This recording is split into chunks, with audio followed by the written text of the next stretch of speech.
Hello, comrades. Welcome back to Jacob's Custom Gunworks. Today, I got something a little bit different on the table.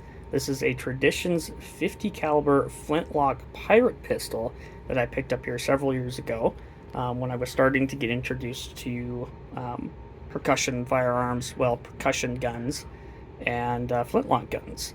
Um, Something to note, these are not technically considered firearms by the ATF, so in most states you can ship these straight to your door. That being said, we'll go ahead and just go over this. It's got some really nice brass inlays, really beautiful wood. This came as a complete pistol. It did not come as a kit gun. I kind of wish it did so I could put it together myself, but I was learning at the time, so probably good that it came this way. A lot of fun.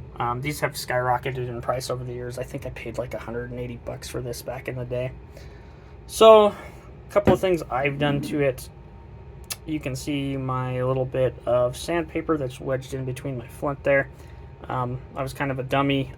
Before I did this, I was just loading the flint in there and not really buffering it with anything, and of course it would shift. So I decided, well, let's put the sandpaper in here, and that's worked wonderfully.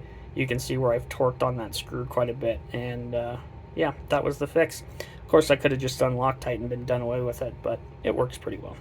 As far as the pan goes, I have a little flash charger or pan charger. It's a little cylinder device that's got a predetermined measurement of powder you can put in there, and I believe I'm using quad F with this in a Pyrodex or triple F or 777 equivalent, excuse me. And you're supposed to use 2 shots. I use 3 because that actually sets the firearm off. 2 is not enough. And of course, like you see in the movies, there's a lot of smoke and flash and whatnot, and that's what this does. It's a lot of fun to shoot.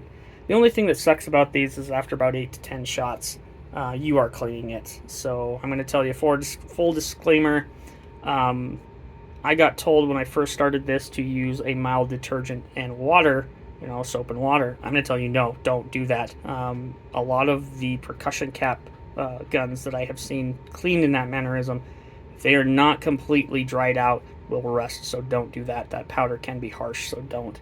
Use your cleaning solvent you use on your firearms, your CLP or what have you, whatever your favorite cleaning solution, and that works great. And that's what I have done, and I have had 0 issues. Barrel on this is rifled, which is pretty cool. Something that you didn't see on the originals, at least not till way later. And then, of course, this does have sights. It does have iron sights. Again, something you wouldn't have had on the originals until later. You'd have just aimed with the barrel. Your ramrod, I took this out because it is pretty tight in there. It's made pretty well. I'm going to tell you to go ahead and get a projectile starter, a ball starter or a conical starter. It's a little T-handled device, and that will make your life so much easier when you're loading these. Again, it's a lot of fun. I don't shoot my black powder out of this, even though it will shoot black powder. I use my Pyrodex or my triple F equivalent, or excuse me, my 777 equivalent, because black powder is kind of hard to find and very expensive. But that's what I got for you today. Something a little different, something a lot of fun, kind of historical. This is where we started with things, and now, of course, look at where we are today. Anyway, that's what I got for today. Until next time, comrades.